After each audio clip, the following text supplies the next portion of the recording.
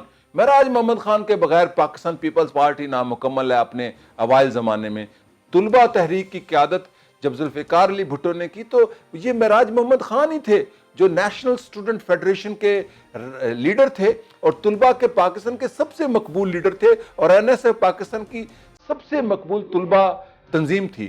یوں ذوالفقار علی بھٹو نے پاکستان میں سوشلزم اور پاکستان میں بائیں بازو اور ترقی پسند سیاست کی ایک پاپولسٹ بنیاد رکھی، اور اس تحریک میں اور اس سیاست میں جو مقبول نعرے ہوئے میں آپ سے شیئر کرنا چاہتا ہوں۔ اس میں ایک سب سے بڑا نعرہ تھا چھین لو جاگیریں چھین لو، دوسرا نعرہ تھا پاک چین دوستی زندہ باد، تیسرا نعرہ جو بڑا مقبول ہوتا تھا ان دنوں کہ امریکی سامراج مرد آباد، اور ایک نعرہ تھا سرمایہ داری مرد آباد، اور اس کے علاوہ جو نعرے تھے وہ یہ تھے کہ جیڑا واوے اوہی کھاوے، سوشلزم آوے آوے۔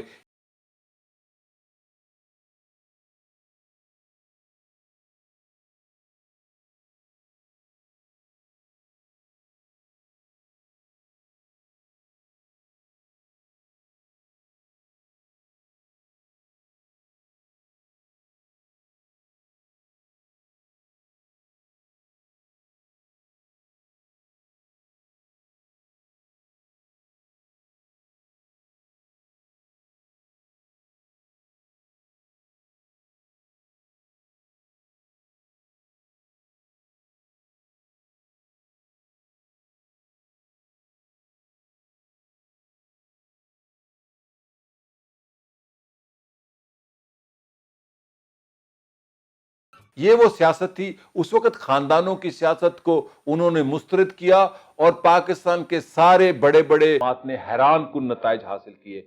پاکستان کے مغربی حصے یعنی مغربی پاکستان سے پاکستان پیپلز پارٹی ایک میجورٹی جماعت بن کر ابھری، 81 سیٹیں لی پاکستان پیپلز پارٹی نے، اور ایسٹ پاکستان میں عوامی لیگ نے 160 سیٹیں لی، یعنی کہ ٹوٹل صفایا کر دیا ساری سیاست کا مشرقی پاکستان میں عوامی لیگ، جس کے قائد شیخ مجیب تھے۔ اور پھر یہ کہا جاتا ہے کہ ذوالفقار علی بھٹو نے پاکستان توڑا۔ یہاں پر میں دو چیزیں شیئر کرنا چاہتا ہوں۔ ایک یہ کہ عوامی لیگ کا جو منشور تھا، جو اس کے 6 نکات تھے، ان نکات پر ذوالفقار علی بھٹو نے خود اور اپنی ٹیم کے ذریعے مذاکرات کیے اور شیخ مجیب کو قائل کیا کہ ہم مل کر پاکستان میں ایک نیا آئین بنانا تھا۔ اس اسمبلی نے 1970 کی نہیں تھی بلکہ قانون ساز اور آئین ساز اسمبلی بھی تھی۔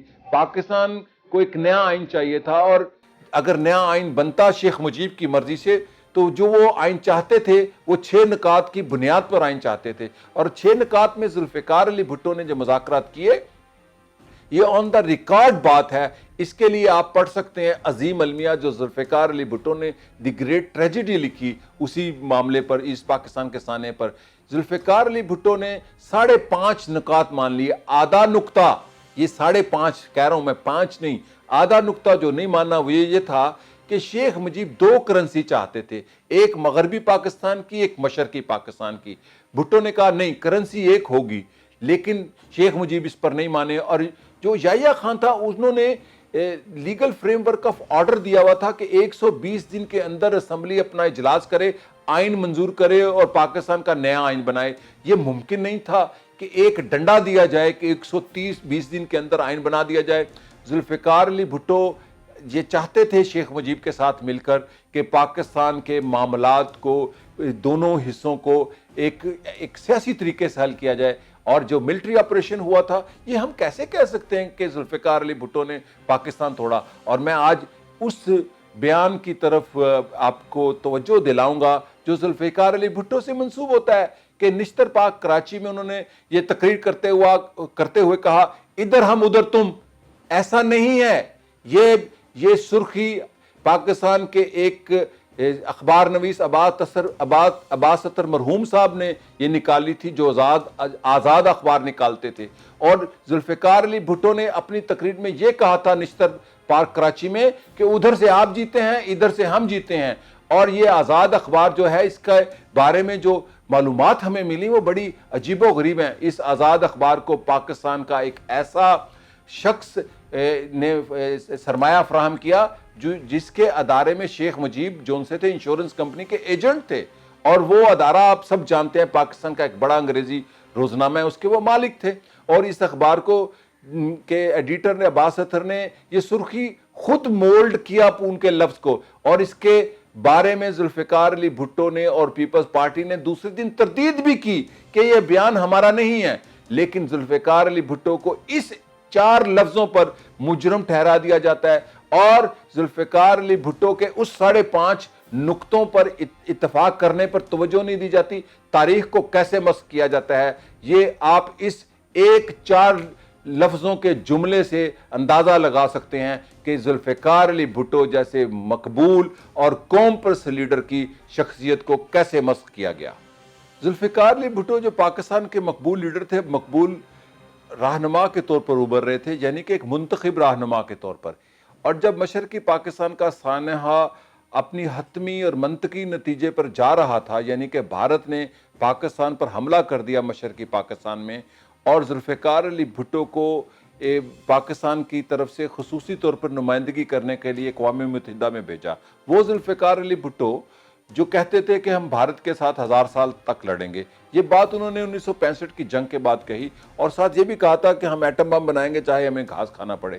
ذوالفقار علی بھٹو نے اقوام متحدہ میں جو تقریر کی 16 دسمبر کی رات، جب پاکستان کا بڑا حصہ پاکستان سے علیحدہ ہو رہا تھا بھارتی جارحیت اور عوامی لیگ کی جدوجہد کے نتیجے میں، تو انہوں نے اقوام متحدہ کو عالمی شرافیہ کا کلب قرار دیا، اور وہ پیپر پھاڑ دیے جو ان کے سامنے نوٹ تھے. کچھ لوگ کہتے ہیں کہ انہوں نے وہ ریزولوشن پھاڑی تھی. ایسا نہیں، انہوں نے کہا تھا کہ میں اپنا وقت ضائع کرنے یہاں نہیں آیا.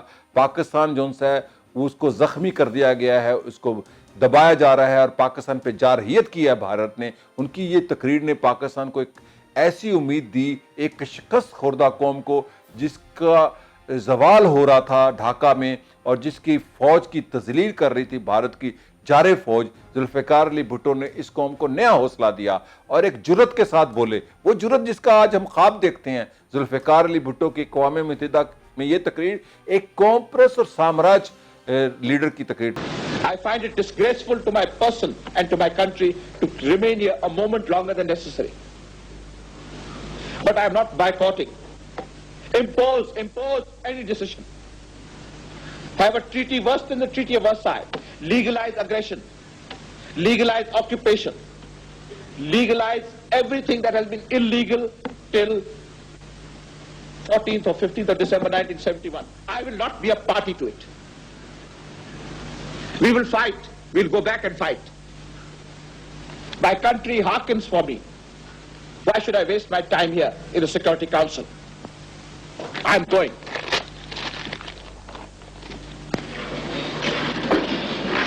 پھر ذوالفقار علی بھٹو پاکستان آئے. پاکستان پیپل پارٹی ذوالفقار علی بھٹو ذوالفقار علی بھٹو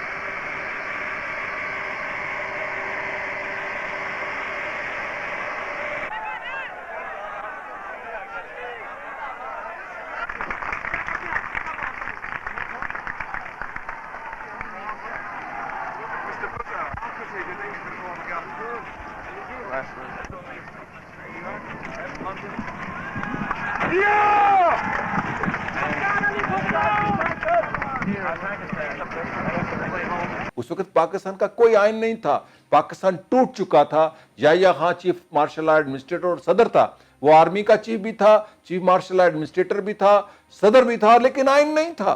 اور جو لوگ یہ کہتے ہیں کہ Zulfiqar Ali Bhutto civil martial administrator بنے، ان کو اس منطق کا علم ہی نہیں کہ انتقال اقتدار اگر ہوتا ہے تو کس آئین کے تحت ہوتا ہے، وہ کس آئین کے تحت صدر بنتے ہیں۔ وہ صدر تو بن گئے لیکن پاکستان کا کوئی آئین نہیں تھا، اور وہ پاکستان کے یوں پہلے سول مارشل ایڈمنسٹریٹر بنے، اور انہوں نے 3 مہینے کے اندر ایک عبوری آئین دیا۔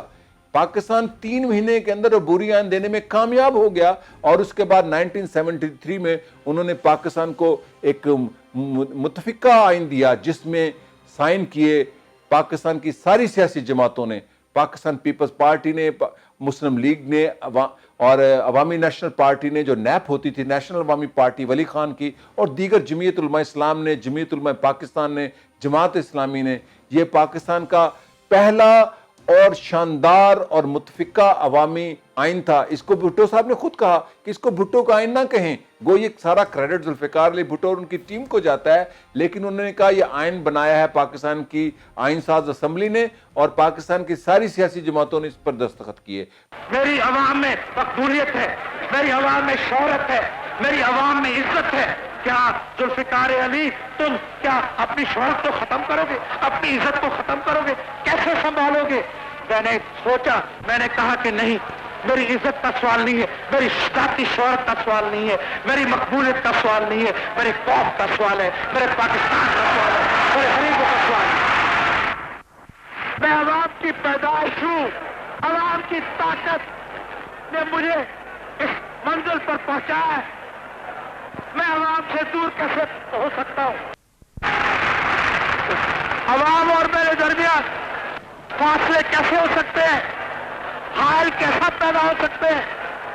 دیواریں کبھی نہیں کھڑی کرنے دوں گا عوام اور میرے درمیان میں۔ اگر مچھلی پانی کے باہر رہ سکتی ہے، خوشبو پھول سے جدا ہو سکتا ہے، تو ذوالفقار علی بھٹو عوام سے دور ہو سکتا ہے۔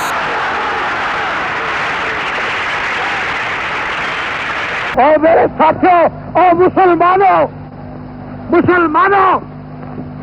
میں تمہیں گواہ دیتا ہوں، میں تمہیں اللہ تعالیٰ کے حاضر ناظر کر کے گواہ دیتا ہوں کہ مجھے اقتدار کا ہوس نہیں تھا۔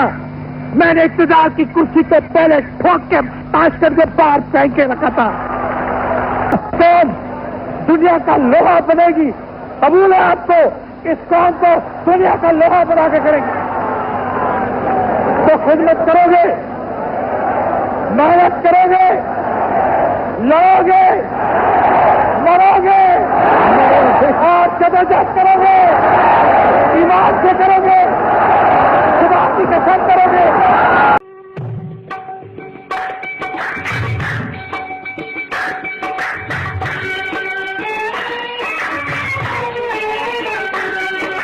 سدا رہے آباد بھٹو بھٹو زندہ باد، سدا رہے آباد بھٹو بھٹو زندہ باد، بھٹو زندہ باد، سدا رہے آباد بھٹو بھٹو زندہ باد۔ نگری نگری دھوم گلی گلی کو یاد، نگری نگری دھوم گلی گلی کو یاد، سدا رہے آباد بھٹو بھٹو زندہ باد، سدا رہے آباد بھٹو بھٹو زندہ باد۔